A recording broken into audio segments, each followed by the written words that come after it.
Good. All right. Rock, you can hear everybody okay? Yep. All right. Go ahead and follow me in the Pledge of Allegiance, please. Please stand. I pledge allegiance to the flag of the United States of America, and to the republic for which it stands, one nation, under God, indivisible, with liberty and justice for all. Thank you. We have a little announcement from our Assistant City Attorney first. Prior to roll call, I would like to please make a clear record of this meeting, and it should be reflected in the minutes that this city council meeting is being conducted pursuant to California Government Code Section 54953, and that council member Rocky Rhodes is in Chiang Mai, Thailand, and he is participating via Zoom. In accordance with the Ralph M. Brown Act, the teleconference location has been identified within the notice and agenda for this meeting. Madam Clerk, it would now be appropriate for you to conduct roll call, after which I would ask the Mayor Pro Tem to recognize me in order to confirm specific items for the record. Thank you. Roll call, please. Councilmember Rhodes, Here. Councilmember Litzter, Here. Councilmember Kavanaugh, Here. Mayor Pro Tem Judge, Here. Mayor Thomas is absent. Thank you. I would like now to request that Councilmember Rhodes respond to the following questions. Councilmember Rhodes, can you hear me? Yes. Were you able to hear our proceedings until just now? Yes. Have you posted the agenda at the location where you are? Yes. Where did you post that agenda? I posted the agenda on the door of the conference room where the event is happening and in the conference room, and you can actually see it at the end of the table. Is your location accessible to the public such that any member of the public can participate in this Zoom call from your location if he or she wishes Yes. to do so? Yes. Is there any member of the public there with you now who would like to participate in the public meeting or any portion thereof, or otherwise address any agenda item at this meeting? There's no one else present. I would like to now ask any member of the City Council to speak up at this time if such council member has not been able to be clearly heard or has not been able to hear Councilmember Rhodes. Hearing no comment, the record should reflect that all council members present have indicated that they were able to hear Councilmember Rhodes clearly. I would like to advise the Mayor Pro Tem and council members and the City Clerk that any votes taken during this meeting must be taken all by roll call. Thank you. Thank you. All right. Are there any items for agenda review? Not from me, Mr. Mayor Pro Tem. Okay, thank you. Mr. Mayor Pro Tem, I move that all resolutions and ordinances presented tonight be read in title only and all further reading be waived. Second. Councilmember Rhodes, Yes. Councilmember Litzter, Yes. Councilmember Kavanaugh, Yes. Mayor Pro Tem Judge. Yes. The motion passes unanimously. All right, if any member of the City Council may have a conflict of interest or any reason why that member must abstain from consideration of any matter on this agenda, he or she should so declare at this time. I have none. Good to go. Okay. Mr. Mayor Pro Tem and members of the City Council, the first item on the agenda is item 1D1, presentation of a proclamation declaring August 26, 2023 as Women's Equality Day, and Assistant City Manager Samantha Argabright is here to present this item. Good evening, Mayor Pro Tem and members of the City Council. Whereas women have continuously worked to gain the full rights and privileges, public or private, legal or institutional, which are available to men. And whereas women from across the country and from different cultural and religious groups work to secure women's rights to vote.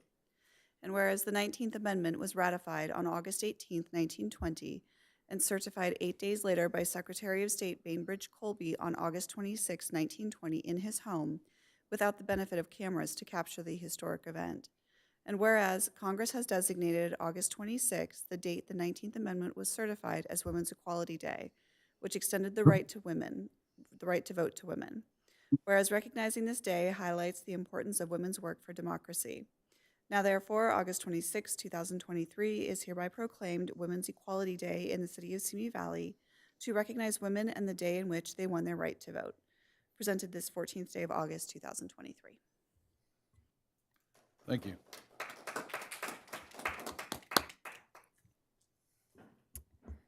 Mr. Mayor Pro Tem and members of the City Council, next on the agenda is item 2, public statements on appointments, special presentations, and informational reports.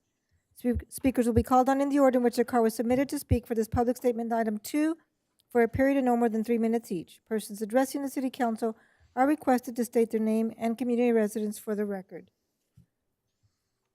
Mr. Mayor Pro Tem, we have no speakers for this item this evening. Alrighty. Mr. Mayor Pro Tem and members of the City Council, next on the agenda is item 3A1, selection of City Council members to interview and nominate prospective Neighborhood Council Executive Board members, and Community Services Coordinator Emily Habib and Environmental Services Director Stratis Perels are here to present this item. Good evening, Mayor Pro Tem Judge and council members. Before we begin tonight's presentation, I just wanted to take a moment to acknowledge that this will be Emily Habib's last and her final presentation to the City Council. Emily recently announced her retirement, and her last day working with the city will be on September 8th. Emily has been our Neighborhood Council Coordinator for over 14 years with the city. She's overseen countless public meetings. She's helped and assisted hundreds of Neighborhood Council Executive Board members, as well as countless residents and developers and applicants. In many ways, she's been the face of our department and a representative of the city. And I just wanted to publicly acknowledge and thank her for years of dedicated service. And if you would, just join me in a round of applause for her time here with the city.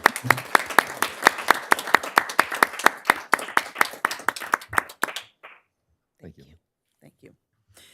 So, good evening, Mayor and members of the City Council.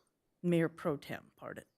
Neighborhood Council Executive Board members are appointed to alternating 2-year terms with approximately 1/3 of the seats expiring every 8 months.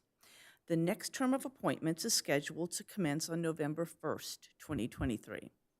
A general recruitment to fill 16 positions was initiated on June 30th, 2023, and concluded on July 28th, 2023. The city received a total of 48 applications. 13 for Neighborhood Council 1, 11 for Neighborhood Council 2, 10 for Neighborhood Council 3, and 14 for Neighborhood Council 4. In previous recruitment cycles, the City Council has typically selected 2 subcommittees, each consisting of 2 City Council members. Staff is recommending that the City Council select 2 subcommittees, each comprised of 2 City Council members, to interview and nominate prospective Neighborhood Council Executive Board members. This concludes my report, and I would be happy to answer questions. Thank you. Any questions? I actually have a question, if that's all right, before we set up the committee. First of all, thank you. It's been, you've done many wonderful things, many for our community. But my question was, and I was impressed with the number of applicants that we have.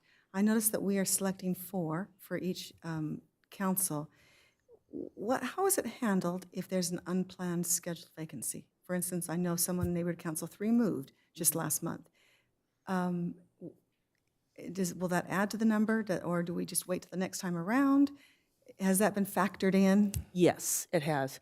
Prior to 2017, which was the last time we amended the bylaws, if we had a vacancy, we would just fill it at the next recruitment, or 2 or 3 vacancies or whatever.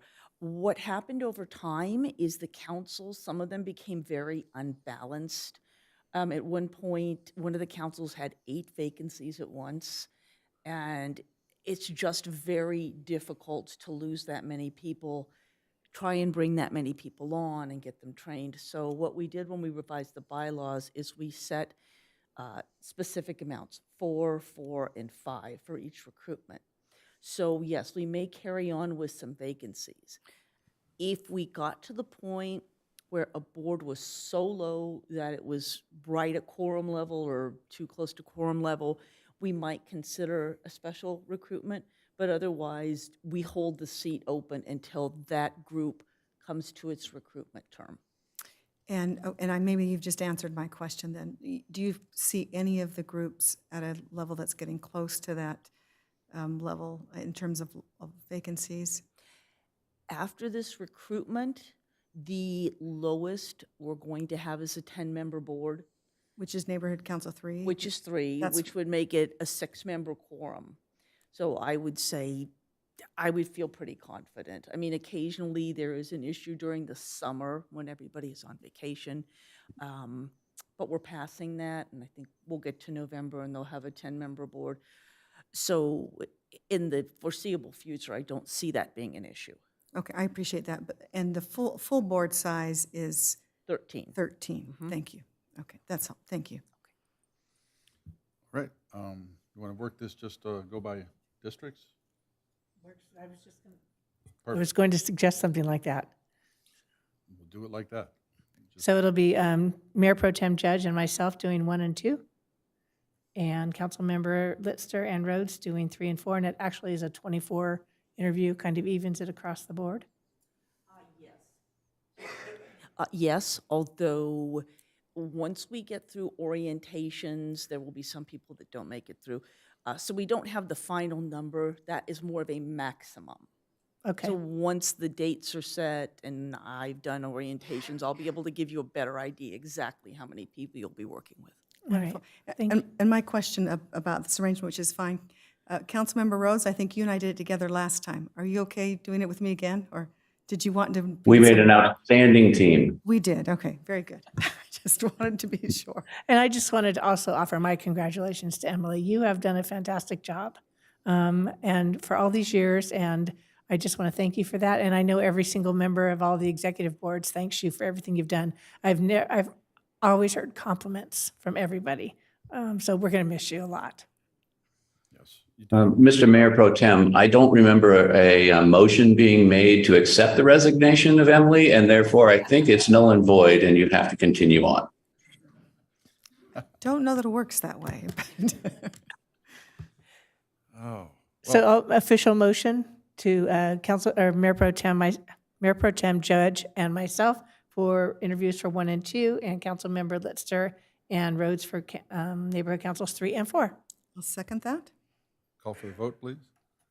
Councilmember Rhodes, Yes. Councilmember Litzter, Yes. Councilmember Kavanaugh, Yes? Mayor Pro Tem Judge. Yes. The motion passes unanimously.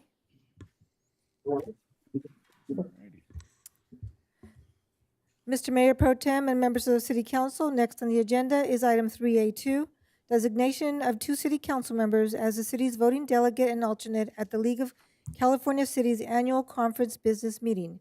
And City Manager Gabler is presenting this item.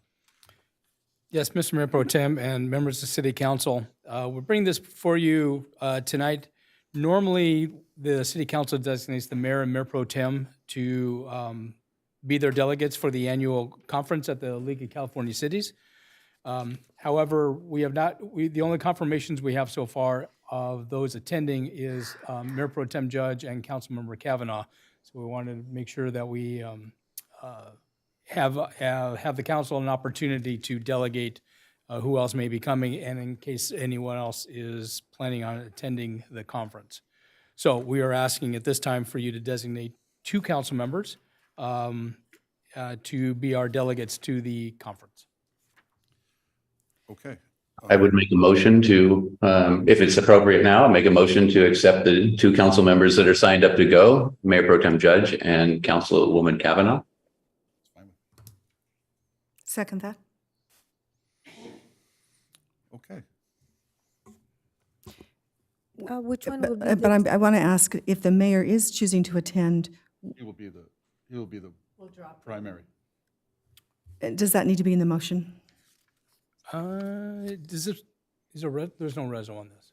no, there's no okay, resolution. We yeah, just so need to, If the mayor, If the, so I would, if, a friendly amendment, to add, if the mayor is attending, that he will be our designated voter in lieu of Mayor Pro Tem Judge. We can do that. Are you okay with that, Rocky? I think you made the That's, initial. that's motion. great. I accept the amendment. All right, so call for the vote, or, yeah, motion and second? Councilmember Rhodes, Yes. Councilmember Litzter, Yes. Councilmember Kavanaugh, Yes. Mayor Pro Tem Judge. Yes. The motion passes unanimously. Okay. Mr. Mayor Pro Tem and members of the City Council, next on the agenda is item 4, public statements. Mr. Mayor, Mayor Pro Tem, and members of the City Council, since there are no public hearings under agenda item 5 this evening, agenda items 4 and 6 are combined, and the council will hear all public statements under this agenda item 4. Agenda item number 4 and 6 are times allotted for public statements on all items other than public hearings, appointments, and informational reports. Speakers will be called on in the order in which their card was submitted to speak for this public statements item 4 for no more than 3 minutes each. Persons addressing the City Council are requested to state their name and community of residence for the record. Mr. Mayor Pro Tem, unless you have any comments, we can begin public statements. I have none. Go ahead and Thank you. begin. Joseph Laporte.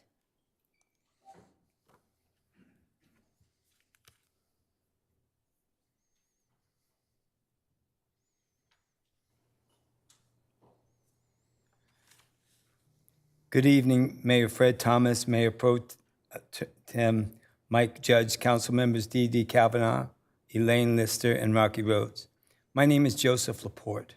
I am the Program Manager for the Arc of Ventura County here on Cochran Street. A couple of months ago, the head of our Board of Directors, Mary Platt, petitioned you, the Mayor and Council members, to reconsider a grant request we had asked for to re-roof our day program. This was my first City Council meeting I have ever attended in my 66 years, and I feel that because of my absence, I have not been doing my civic duty, and for this, I apologize. The reason I'm here tonight is because I feel it took me a lot of effort and time to write a 3-minute monologue for the monies, and that I should spend an equal amount of time to express my gratitude to all of you for the $12,500 my program received for the project. The Arc of Ventura County promotes and protects the human rights of people with intellectual and developmental disabilities and actively supports their full inclusion and participation in the community throughout their lifetime. And because of your generosity, we can continue to do so here at Cochran in a safe environment. Again, I want to thank you very much, and we would be pleased to tell you in person, and I'd like to send out a personal invitation to you, Mayor and Council members, to come visit us at Cochran Street. I can guarantee you that you will leave with a smile on your face. Thank you very much.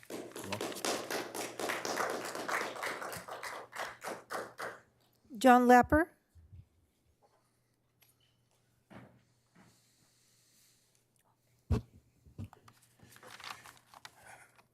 Mayor Pro Tem and City Council. First off, welcome via Zoom to my District 4 Councilman Rocky Rhodes from Chiang Mai Highlands Golf and Spa Resort in Thailand. Wouldn't it be nice if the Simi Valley City Council brought back Zoom public statements for the residents of local Simi Valley who cannot attend a Monday night council meeting due to family obligations, work, transportation, disabilities, or other timing issues? Since none of our city council members have had a town hall in years, the 3-minute public statement at city council meeting is our only opportunity to be heard, especially since email statements seldom receive a response. At the July 31st council meeting, Rocky Rhodes attempted to intimidate a public speaker by addressing the following to city attorney.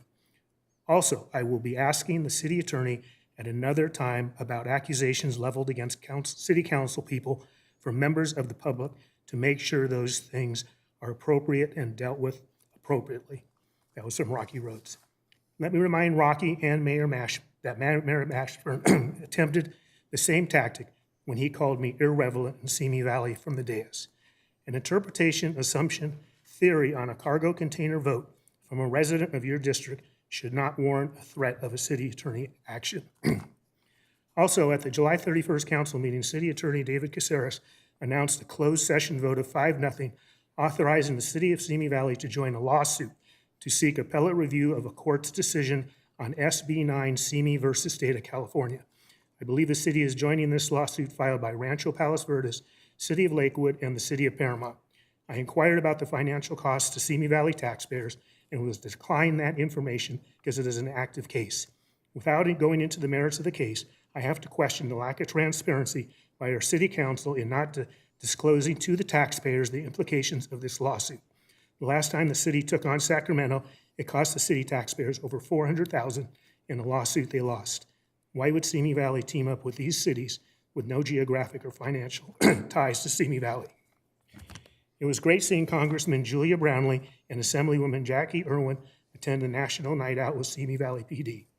It was great seeing them interact with Chief Shorts, Mayor Thomas, and Councilwoman Kavanaugh. Simi Valley can certainly benefit from a good working relationship with our elected Democratic representatives. Contrast that to local resident Joe Pachowski, Executive Director of the Ventura County Republican Party, calling Assemblywoman Jackie Irwin a liar in social media and totally distorting the truth about her support of SB 10 human tracking in a letter to the editor in the local Acorn paper. Lastly, it would appear that a decision will finally be made August 28th on RV parking and Mayor Pro Tem Mike Judge being okay with turning residential front yards into 75% parking lots. I hope prior to posting of the agenda on August 25th, the neighborhood councils and community have the proposal transparency on the issue that has been kicked down the road for years. This is a must. Lastly, go see Jules, the movie, really cute about the city council. Thank you. Mr. Mayor Pro Tem, that was the last speaker. Okay. Mr. Mayor Pro Tem, members of the City Council, next on the agenda is item 4A, City Council comments regarding public statements. Any comments? Go ahead, Rocky. All right. So, Mr. Laporte, thank you for coming and expressing gratitude. It is a difficult decision to find out who will get the funding and who won't. And our citizen task force and then city council labors over that decision. And it's only because nonprofits like yours do the great work they do that make the most efficient use of the money that we are successful in offering so much service to the people of Simi. So thank you for your service, and also thank you for the gratitude. It's great to hear up on the dais that there's some good being done. I also, since it was brought up, I want to take a moment to thank the City Council and the Brown Act for accommodating this extraordinary absence by city councilmen to remotely participate in the meeting.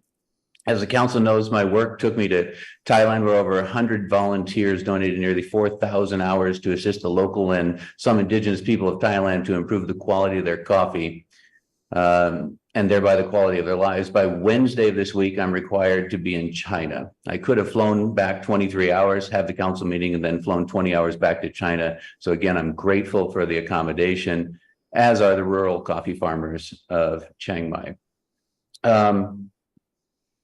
It was brought up about our SB 9 litigation, and I wanted to ask acting as city attorney, when would the appropriate time to share financial information be? Because I think the people of Simi Valley would be proud of our efforts to garner the support of 3 other cities so we could all share in this financial burden equally. I think the people would be pleased and grateful that we invested such a small amount in an effort to throw out a bill that eliminated their property rights. After all, that is what the city council is supposed to do. Councilmember Rhodes. And that's the end of my comments.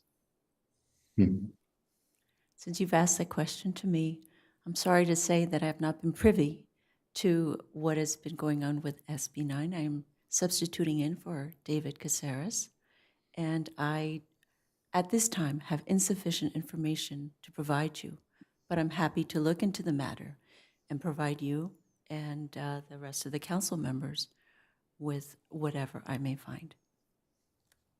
Thank you. Anybody else? Actually, I would like to also add my appreciation to Mr. Laporte, who is here the first time after 66 years, if I understood what he had to say, and that's a delight that he would be here with us this evening. Thank you.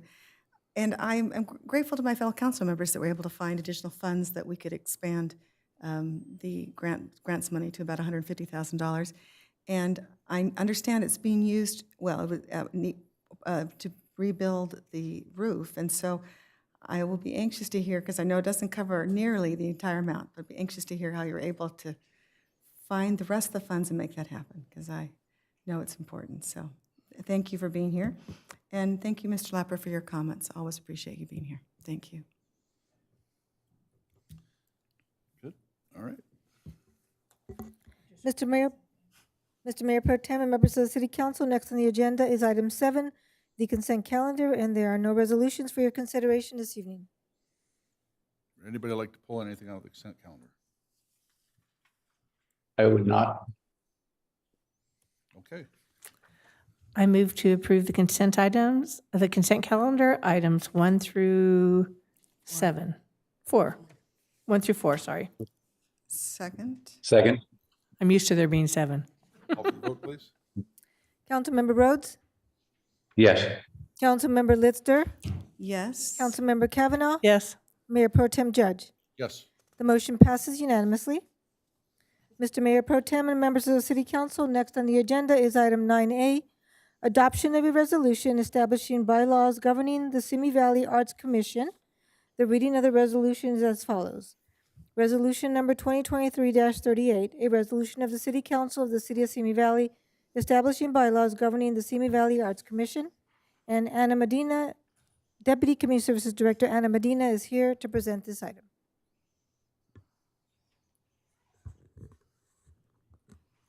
Good evening, Mayor Pro Tem Judge and members of the City Council. The 2021 Strategic Plan for the Cultural Arts Center identified several tactics to help foster the mission and vision for the CAC. One tactic listed under Strategic Priority 6, Arts, Leadership, and Advocacy, is to assess, develop, and formalize the role of the Arts Commission and develop and adopt bylaws. In 1994, the City Council established the Simi Valley Cultural Arts Center Commission and the Simi Valley Cultural Arts Center Foundation and adopted individual bylaws. In 1996, the City Council dissolved the Arts Commission and shifted operations and management of the CAC to an ad hoc Cultural Center Committee. And to provide guidance, the City Council approved duties and responsibilities. In 1997, the ad hoc Cultural Center Committee was formally changed to the Simi Valley Arts Commission. The Arts Commission is currently operating under the duties and responsibilities that were created in 1996 with no formal bylaws in place. The duties and responsibilities provide a general structure for the operation of the Arts Commission, but do not clearly define the role of the foundation representative and alternate board member who serve on the commission, membership and appointment criteria, any grant approval authority, and the current role of the body as it has evolved since 1996. To gather the Arts Commission's perspective, staff developed a questionnaire for the Arts Commissioners to complete. Staff requested the Commissioners consider the role of the Arts Commission in facilitating arts and cultural planning in the areas of quality of life, economic development, community building, creative placemaking, and public art, membership and voting authority of the body, and authority and oversight over municipal arts grant programs, and the Arts Commission's potential to receive and distribute grant funding from state, regional, and national funding sources. Based on the feedback obtained from the questionnaire, staff developed draft bylaws, which clearly define the Arts Commission's purpose to promote, encourage, and increase support for the arts, identifies the responsibilities of all commissioners, and outlines the terms affiliated with serving. After a thorough review, the Arts Commission recommends that the City Council approve the proposed bylaws. Therefore, staff recommends the City Council adopt Resolution number 2023-38, which establishes bylaws that will govern the Simi Valley Arts Commission. This concludes the report, and staff is available to answer any questions. Are there any questions of staff? I have no questions, but a comment if it's appropriate at this time. You have questions or comments? No, comment as well. Okay, let's go to comments. Go ahead, Rocky. All right. And I wanted to go before Elaine because part of my comment is to praise her because of this huge effort, had to have some leadership in order to push it through. And Councilwoman Lister was at the helm of that, so thank you for your service in getting that done. And Ms. Medina, thank you so much for the behind the scenes effort on redrafting these. I think it's an excellent document, and I get to tangentially say I was there, but I came in at the very end part of the change, and it was really well done. So thank you both for your work. Elaine? Well, and my comments probably dovetail very much with what Councilmember Rhodes was about to say. I was going to share that this was a lengthy, thoughtful process that did start when Mayor Keith Mashburn was on the commission. And recognizing that we've been operating really without written guidance per se, but with the traditional responsibility of shepherding the finances of the Cultural Arts Center. That's what it has done. But, and I think the commission has been very diligent in that area, but this allows it to expand beyond that. Certainly they must have the financial diligence, but it takes it further responsibilities. And I was going to say that this was a collaborative process that lasted many hours, and literally we reviewed every paragraph and every sentence over 2 meetings. And Anna Medina will attest to that because she's the one that got to take it back and refine it and bring it back. So thank you to Anna and Linda and others who were part of that process. And I just wanted to share that I really feel like a community is often defined by its cultural offerings. The 5-year plan, it was wonderful that was implemented, that it talked about the vision of culture of the Cultural Arts Center.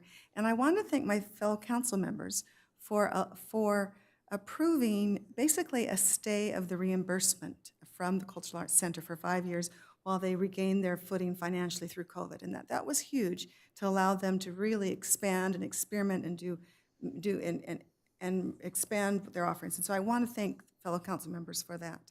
I don't want to make this go on, except for say that I'm excited about this commission and what they're doing, and I'm excited about the cultural development I'm seeing in our community. I just want to share a couple things that I've observed in the last month, or last 2 months. You have, well, beautiful, all of a sudden, art exhibits at the Cultural Arts Center. It started with a beautiful photography exhibit of Moore Park, and it went to weaving, and now it's art. And even in the Senior Center, there's a beautiful art exhibit that is there right now. You have, as I was there for the Neighborhood Council last week, there was a choir that was being started of senior citizens. They were expecting 8 to 10 people. They had over 50 people show up that are part of this community choir, which I thought was absolutely exciting. This week, also, I understand that there's a group meeting to see about forming a Simi Valley Orchestra this week to talk about it. Anyway, I just see kind of a groundswell of cultural opportunities in our community, and I'm excited about it. And I realize that this is a digression from what we're voting on, and I'm making you nervous. Like, why is she talking about? We're talking about the bylaws and so I will conclude at that point just to say that I think we're blossoming culturally, and this allows the commission to be part of that effort as well. So those are my thoughts. Thank you. I'll entertain a motion. I move to approve Resolution 2023-38, establishing bylaws governing the Simi Valley Arts Commission. I'll second it. All right. Motion and second. Please call for a vote. Councilmember Rhodes? Yes. Councilmember Lister? Yes. Councilmember Kavanaugh? Yes. And Mayor Pro Tem Judge? Yes. The motion passes unanimously. Great. Mr. Mayor Pro Tem and members of the City Council, next on the agenda is item 10A, City Council Member Reports. All right. I'll start with Councilmember Rhodes. Thank you, Mr. Mayor Pro Tem. As I left for this work trip the day after our last council meeting, I have not attended anything in town. I will tell you, however, that I've made contact with a local Rotary Club here, and we will be experimenting or advancing some conversations on possibly doing international service between Simi Valley and Chiang Mai, which could be a fun feather in the cap of the city. But more on that. And then this is a forward-looking statement. Tomorrow I will be attending via Zoom the SCAG Community Economic and Human Development Committee meeting, which is going to be discussing the allocation of RENA numbers and the policy of how to do that. So it's an important meeting to be on, and I'm happy to attend, and that's the end of my report. Good luck on that meeting. Councilmember Lister. Yes, I'm glad you were representing us there. Thank you.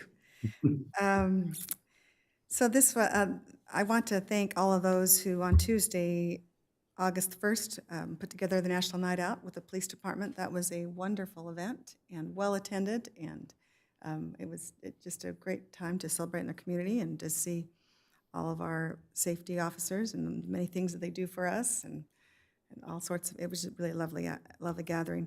And also that week, I attended on Friday, the 4th, the commemoration, the unfortunate commemoration of Michael Clark's life, a ceremony to honor his legacy.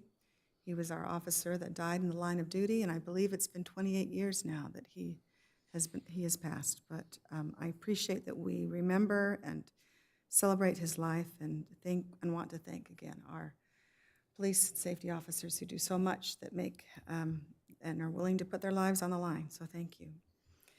The weekend I was in Utah to help my daughter and son-in-law pack, and then came back to help my granddaughter attend the first day of school. So I just want to commend all of our students there. On August the 10th, we're back to school here, and I think everyone was safe, and there's always a worry when you've got road construction happening and people going back to school, and thank you for everyone being courteous and making it all work together, and thank you to our wonderful Simi Valley School District and all the educators that do so much for our students.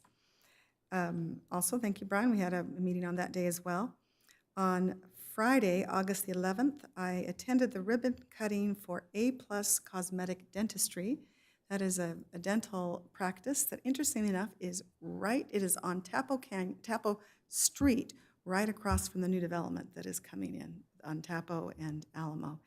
And I said, well, you will have a built-in customers once that's up and going. But anyway, nice people there that have opened that practice, and they do much more beyond cosmetic dentistry.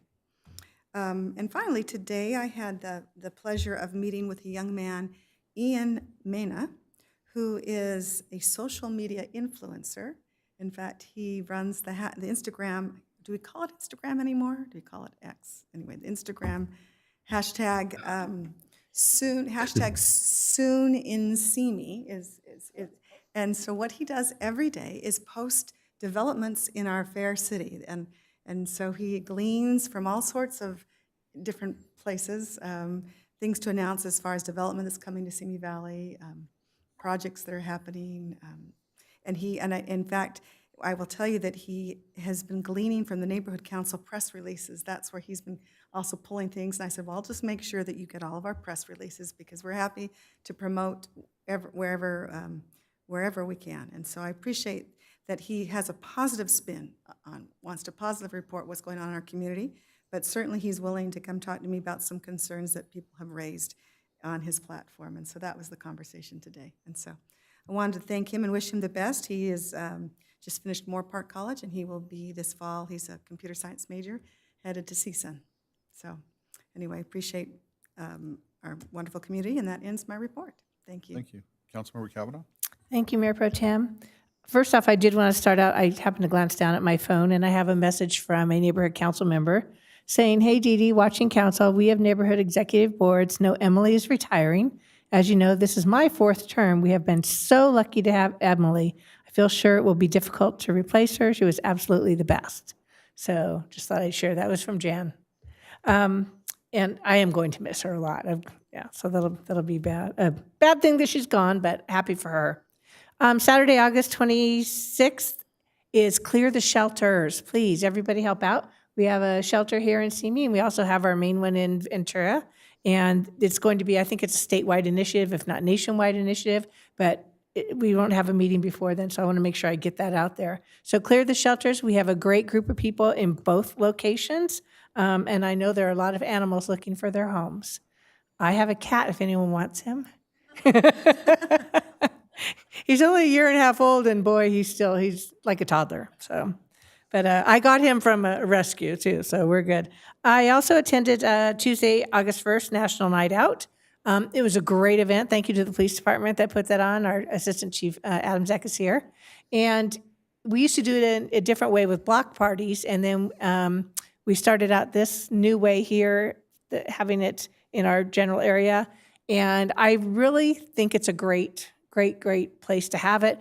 People were so excited. We had even more booths and representatives here this year. Like I said earlier, my grandson got to be all the different uniforms. My sister, who's retired sheriff, was upset that she didn't see him in a sheriff's uniform, but I said they weren't here. I think they had their own. But everyone I talked to had a great time. People were enjoying everything, talking, getting to meet new people. Kids had a great time. The canines did a good demonstration. It was a lot of fun. So on August 4th, Friday morning, I also attended the memorial ceremony for Officer Michael Clark, the only law enforcement officer we've left here. It's been 28 years. And I think it's a wonderful thing that we take the time each year to do that. It's a nice little service, recognizing his service and thanking those currently working. So the city, you guys do a very nice job. The police department does a nice job. And I have had a lot of interactions with the police lately. Not bad ones, good ones. So I had a little minor hit and run on Saturday. And so I had called and had great service from all of the officers. It was Sergeant Colado's first call that I've seen him as a sergeant, so that was pretty good. But it was very nice to see how they operate, to work. I got to meet one of our brand new Officer Mejia. And you could tell he was excited to be here, but he was nervous because he's new and, he's trying to learn. So, but it was nice to see the younger officers now. To me, they're all younger now, but to get to meet them, because we don't normally have a lot of interaction with them. So it was very nice to meet one of them and to see him do a great job and to tell him, good luck and thank you for your service. And that's it for me. Thank you, Mike. Thank you. Since our last council meeting, I really wasn't able to do too much. I was under the weather. Hopefully the mayor didn't catch whatever he has for me. But I did attend our Chamber of Commerce breakfast on the 11th. It was a great chamber breakfast. It's always good to get out there and talk to all our business owners and just say hi. That's about the end of my report.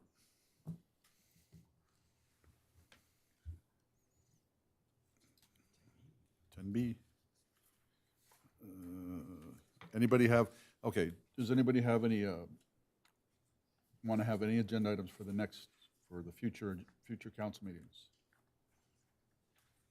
Nope. All right. Well, I know some of you I've talked to via text and on the phone. I told you this meeting was going to go fast. Unfortunately, now at the end of the meeting, we come to the sad part. Simi Valley's gone through a tough couple of weeks, the last few weeks. Lost 3 people. Two of them personally. I know one of them because I served with his brother on the Los Angeles Police Department. So we're going to adjourn this council meeting in memory of Alexander B. McIntosh, the former owner of the Golden Nugget Beer Bar on Cochrane, Robert Edward Goslin, and Pat Bunnell. Meeting's adjourned. Thank you.